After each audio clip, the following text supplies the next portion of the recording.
مرحبا بك نجمنا وشاعرنا المخضرم والراوي محمد الخضراني. أول أسئلتنا يا ضيفنا الكريم: البطاقة الشخصية لشاعرنا. مرحبا بك نجمنا وشاعرنا المخضرم والراوي محمد الخضراني. أول أسئلتنا يا ضيفنا الكريم: البطاقة الشخصية لشاعرنا. شكرا جزيلا، بارك الله فيك ولعليك زود فيما قلت. البطاقة الشخصية: محمد بن سالم بن ساير الخضراني العمري الحربي. متى كانت بدايتك الشعرية؟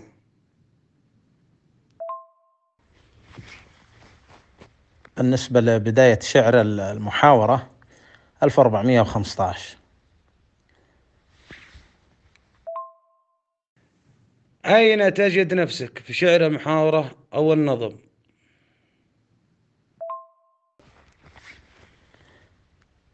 لا أجد نفسي شاعر نظم أكثر من شاعر محاورة، لأن ميولي إلى شاعر النظم أكثر، وبديت شعر النظم قبل المحاورة، وأهتم فيه أكثر من اهتمامي في المحاورة. هل لعبت في أرض الواقع في ساحة المحاورة؟ نعم نعم، قصدك في الميدان. نعم، لعبت في الميدان مع عدد من الشعراء، بعضهم أحياء يرزقون، الله يمدهم بالصحة والعافية، وبعضهم ممن توفى من زملائي، ومن ضمن الشعراء اللي لعبت معهم وتوفوا الشاعر عبد الله العير المطيري رحمة الله عليه، وكان هذا صديق لي ومن زملائي كان في العمل. وكذلك الشاعر سعود الكريزي البقمي، والشاعر العتيبي رحمة الله عليه، والشاعر طريس العتيبي توفى العام الماضي. وبالنسبة للشعراء الأحياء لعبت معهم على أرض الميدان، لعبت مع الشاعر محمد القويماني، ولعبت مع الشاعر مخلد الشلاحي، ولعبت مع الشاعر الكبير غويزي بن نماي الحربي من أهل المدينة، وكذلك مع الشاعر منور، شاعر المحاورة المعروف منور بن فضي المعمري الحربي من المدينة، والشاعر الكبير سالم بن مهاوش الشلاح المخلفي من أهل الرياض، وعدد من الشعراء بعضهم والله ما تحضرني أسماءهم الحين. وآسف، سقط مني اسمه سهوا، لا يزال علي زميلي الشاعر الكبير نفاع الجابري، لعبنا أنا وياه عدة مناسبات في الميدان. أحييت أمسيات شعر نظم ومع من الشعراء؟ والله بالنسبة للأمسيات حدث ولا حرج، الأمسيات الشعرية، وما تحضرني أسماءهم كلهم، ولكن أذكر أمسية شعرية أنا والشاعر الكبير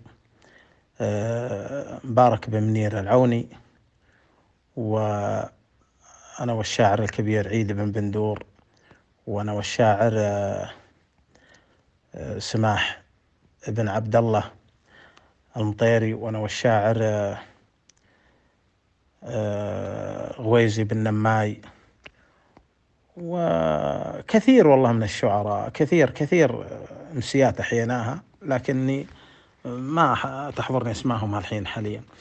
وكذلك أمسية أنا والشاعر مساعد بن جريبيعة، والشاعر سعد بن ربيد. ما هو أقوى شاعر محاورة تقابلت معه، سواء في الميدان في ساحة الميدان أو في وسائل التواصل الاجتماعي؟ والله بالنسبة للميدان، أقوى شاعر حصل مشادة بيني أنا وياه عبد الله العير رحمة الله عليه. كنت ألعب أنا وشاعر، وبعدين هو غير ويبي يعالج نفس الموضوع اللي كنا نديره، يقول الليل هالحربي نبي نلعن ثواه، حقوقنا ينطير ما يسريبها، أثره اليمن الهوى صادف هواه، في ذمته يبيعها ويشريبها. قلت بيني وبينك شرع ربي والقضاه، ونسال لك حجة قوية جيبها، ترى السوالف محفوظة في صدور الرواه اللي تخطفها وخطفت ذنيبها. وكذلك بوسائل التواصل جرت محاورة أعتبرها ساخنة جدا، أعطيكم مقتطف منها بيني وبين الشاعر سفر الشدادي الحارثي.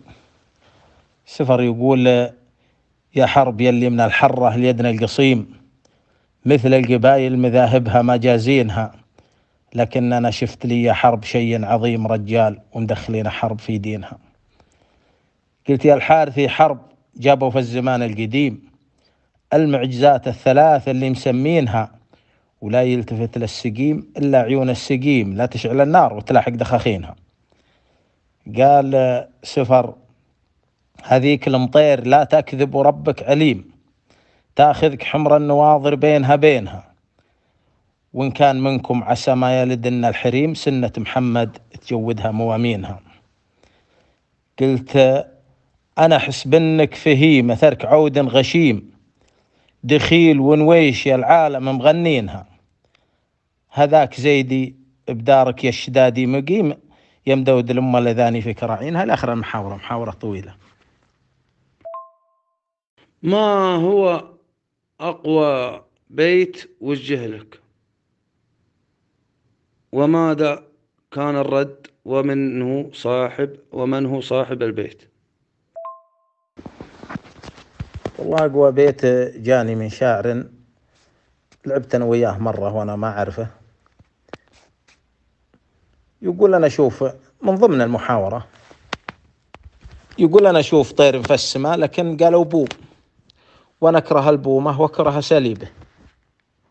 والله ما يقول البيت الثاني نسيته، لكن قلت ما دامك تشوفه فوق عداك اللوم، خلاص ما دام الطير معتليك فوق راسك عداك اللوم، ما دام تشوف الطير فوقك عداك اللوم، تراه حر لا تقربه يعطبك مخاليبه. أنا والله لولا أنه تقيدني شيم وسلوم لمس الحمل من فوق الجحش حتى يزوزيبه تكرمون. ما هو البيت الذي جاءك من خصمك وارتحت له، أو البيتين؟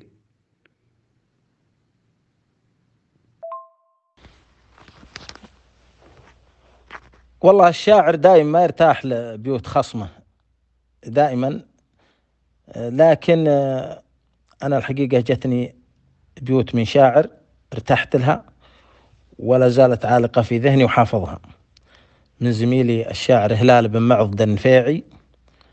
هلال يقول: وين أنت يا الشاعر اللي بالمواقف جبل، لو جاه ما جاه ثابت ما حد يزعزعه، أبى أتغنى وأبى أسولف بسيرة بطل، سيرة بطل والله اللي بالتواضع يرفعه. قلت يا شعيل يلي متونك ترتسي للحمل، ما يحصد الحب غير الذي يزرعه، ما يرتسي للحمولة إلا جنوب الجمل، لكن شف قرن بو قرن عوج وقطعه. قصيدة نظم أعجبت بها وتمنيت إنها لك، ولمن؟ قصيدة للشاعر العلم لافي بن حمود الغيداني، إن جات من طيب شقاها على الطيب، لو إنها عوج من رقبة الذلولي، وإن جات من مسكين منطق وسليب حطيتها بين الثرى والنعولي. أين تجد نفسك، في الشعر أم في الرواية؟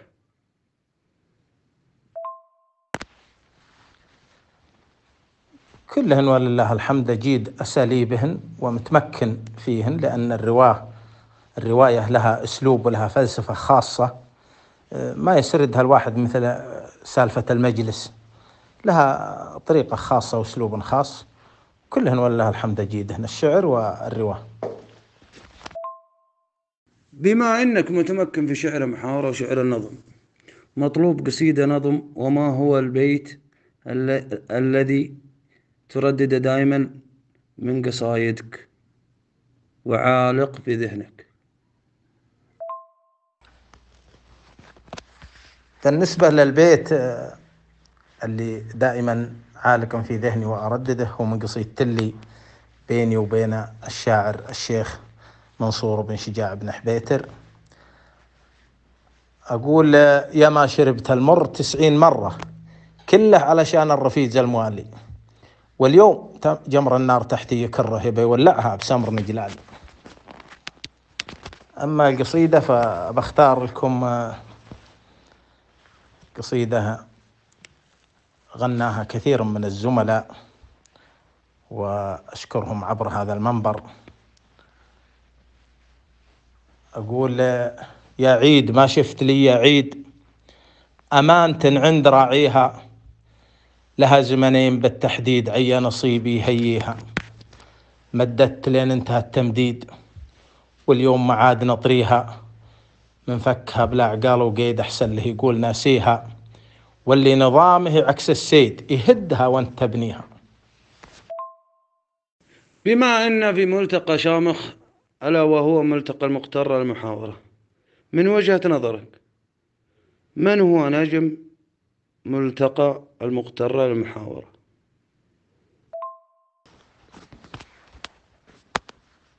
والله كثير النجوم في هذا الملتقى، وكثير من الشعراء اللي يشار لهم في البنان، وكثير من الزملاء اللي يلعبون على المعنى ويديرون الحوار في المحاورة في طريقتها الصحيحة والسليمة. ومن الصعب أني أحصرهم أو أذكر واحد وأترك البقية، لأنه يقول لك شوفت وحده للناس شوفات، يعني قد يجوز أني أنا أفضل الشاعر هذا وأنت تفضل الشاعر هذاك، فهذا لا يعني أبدا تقييم الشاعر وقوة شعريته أو نقصها. يقول المدح ما يرفع ردي معيثير، والسب ما يردي كريم السبالي.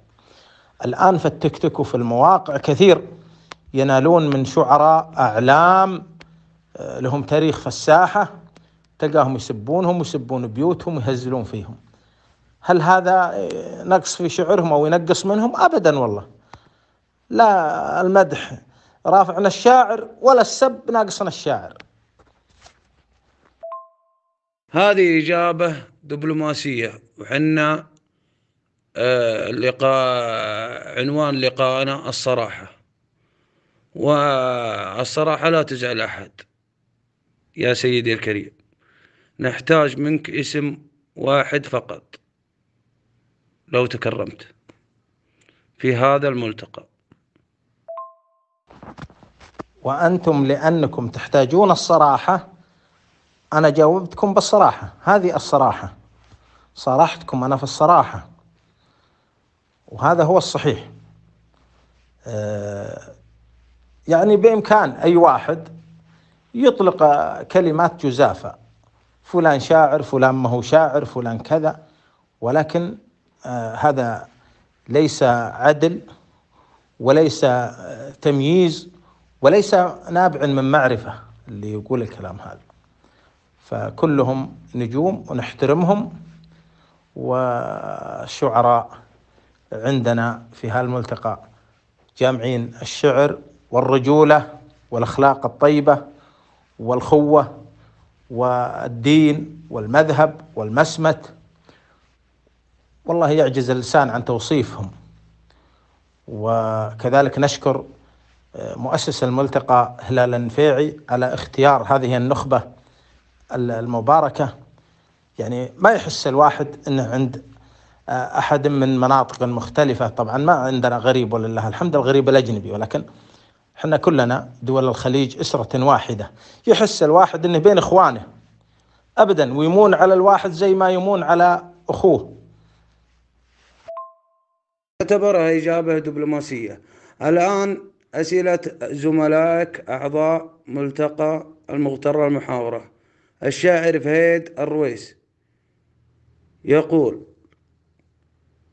متى وأين مكان ميلاد شاعرنا الكبير محمد سالم الخضراني؟ بالنسبة لمكان الميلاد الروضة والتاريخ في 1/7. السنة جايتها شمس البطاقة ولا هي واضحة، ما استطيع اقراها، لكن ابراجع الاحوال المدنية ان شاء الله يغيرون البطاقة واعطيكم التاريخ. يقول لك شاعرنا أبو رزان عبد المحسن العازمي: ما هو الوقت الذي تعتبره العصر الذهبي للمحاورة؟ الوقت الحالي أم الأول؟ الوقت الأول.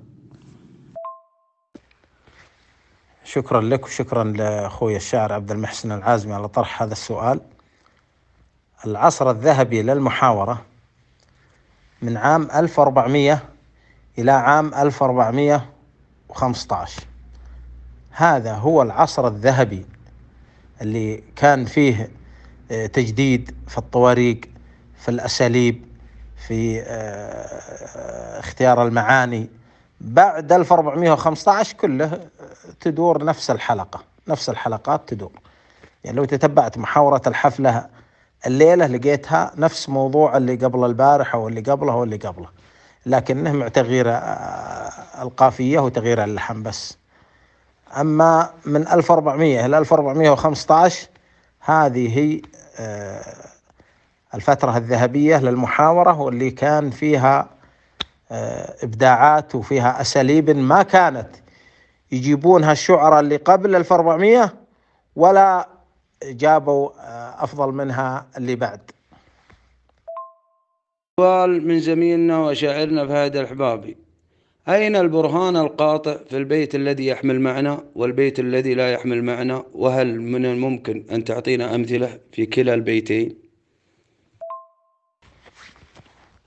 شكرا لك وشكرا لزميلي فهد الحبابي على طرح هذا السؤال. نعم، البيت المعنى اللي يحمل معنى والدليل القاطع فيه، إذا تفحصت البيت وجدته أنه يحمل معنى، هنا وجب عليك أنت أنك تجتهد في نقض البيت.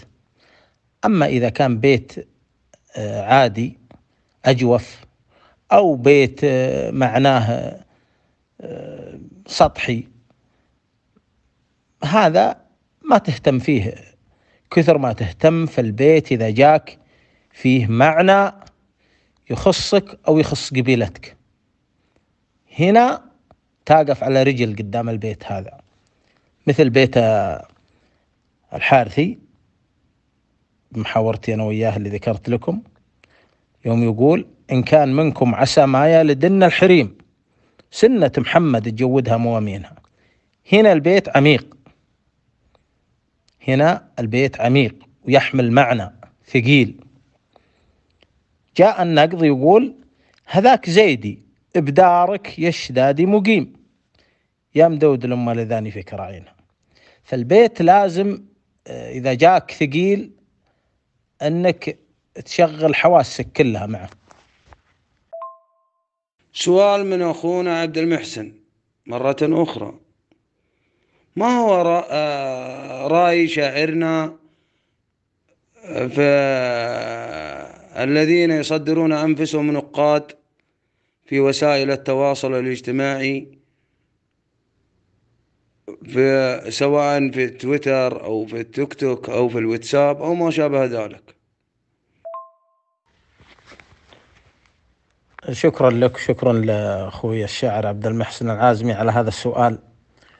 والله هذه من وجهة نظري أنا أعتبرها بلوى ابتلي فيها شعراء هذا العصر، مع أنهم ما اقتصروا على شعراء هذا العصر، لحقوا حتى الأموات، لحقوا حتى الأموات. والله يا أخي اللي يحط له موقع علشان أنه يسب الناس أو يقيم الشعراء وهو أساسا ما هو شاعر، أغلب هاللي في المواقع وحاطين لهم مسميات ضخمة ويقيمون الشعراء هم شعراء أصلا، وفيهم ناس شعراء ومهمشين ما له أصلا وجود في المجتمع ولا في الساحة، وشاف إنه مهمش ويبي الناس تنتبه له. فالحقيقة أنهم أول شيء ظلموا أنفسهم، ظلموا الأموات، وظلموا الحيين. الشيء الثاني المعاني يتدخلون فيها، معنى الشاعر لا يمكن أحد يتدخل فيه أو يقول إنه يقصد كذا ولا يقصد كذا، ولا مثل ما دخلوا في محاورة مطلق الثبيتي وشليويح بن شلاح وفسروها على 3 اتجاهات. يا أخي هذا حرام عليك، حرام أنك تظلمهم وتظلم ناس أموات. وش يدريك أنت؟ هذا سر خافي في صدر الشاعر ما يعلمها إلا الله. المثل وش يقول؟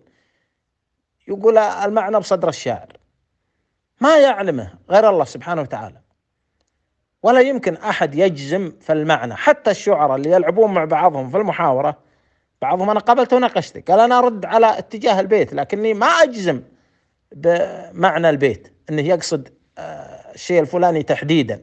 فكيف أنت واحد جاي من الشارع يا دوبك تعلمت بدايات المحاورة، أو بعضهم ما يعرف في المحاورة شيء، ما هو شاعر، وتقيم الشعراء وتقيم شعرهم وتسبهم؟ هذا أول حاجة المفروض الناس ما تتابعه، المفروض الجمهور ما يتابعونه. الشيء الثاني أن لا أحد يتقيد في كلامهم في الشعراء الأحياء والأموات، لا أحد يتقيد فيه، لأن هذا مثل معلق الكورة اللي يتكلم وهو جالس على كرسي لا تعب ولا شيء. وإنسان ولو الشخص عنده ضمير وعنده ذمة والله ما يعلق عليهم ولا ينقدهم، حتى الموجودين على الساحة الآن. أنت بأي حق تنقد لك شعراء مدفوع لهم فلوس وجايين محيل له حفلة؟ الجمهور كله يتابعهم، أهل الحفلات يتابعونهم، أهل الحفلات يدفعون لهم من يجيبهم فلوس ويجيبونهم. أنت تجي تهزل فيهم وفي معانيهم وفي بيوتهم. أنا أرى أن هذا خطأ، وأخطأ من الخطأ اللي يتابعه بعد. سؤال من مديرنا الغالي ومدير ملتقانا، ويقول بدون حيادية وبدون مجاملة: لو في صاحب حفلة منظمها وطلب منك أنت أساسي بالمحاضرة وقال اختار معك 3 شعراء من ملتقى المغترة، فمن تختار؟ وبدون أي مجاملة، والصراحة لا تزعل أحد. شكرا لك، شكرا لأبو يوسف على طرح هذا السؤال. أروح طول عمرك واشتري سلة ذهبية حقت المسابقة هذه، رخيصة عندنا تباع ب200 ريال. أروح أشريها وأحط أسماءهم على ورق وضعها في السلة، وفر السلة 3 فرات وطلع 3 أسماء منهم، لأن كلهم نقوة، كلهم نقوة من المدير إلى آخر اسم بالقائمة. دبلوماسي دبلوماسي يا أبو نايف. إلى هنا أخواني وشعراءنا الكرام ننهي هذا اللقاء، ونشكر ضيفنا الكريم على سعة صدره، وأعتذر منكم جميعا لأنني أول مرة أدير حوار بهذا الشكل ومع قامة شعرية مثل محمد الخضراني، وإذا حصل خطأ أو زلل أو ملل فأعتذر منكم جميعا، وأعتذر من ضيفنا الكريم، وإلى لقاء قريب إن شاء الله. شكرا جزيلا لك أخوي الشاعر حمد الثبيتي، بيض الله وجهك. أدرت الحوار بأدب وبحرافة، وأتقنت الدور، وسألت في الأسئلة التي يجب أنها تطرح. كما أشكر زملائنا اللي شاركوا في الحوار وفي الأسئلة، وأشكر الزملاء المتابعين على الصامت، وأشكر مدير هذا الملتقى أخوي الفاضل هلال بن معض النفيعي على إتاحة الفرصة لجميع الزملاء في هذا البرنامج الجيد الشيق الذي أتوقع أنه يصير له صدى في المستقبل. كما أشكرك مرة أخرى على لباقتك وعلى أسلوبك وعلى طرحك وعلى ثقافتك، وهذا مما يدل على ثقافتك الراقية وأخلاقك العالية. شكرا لك.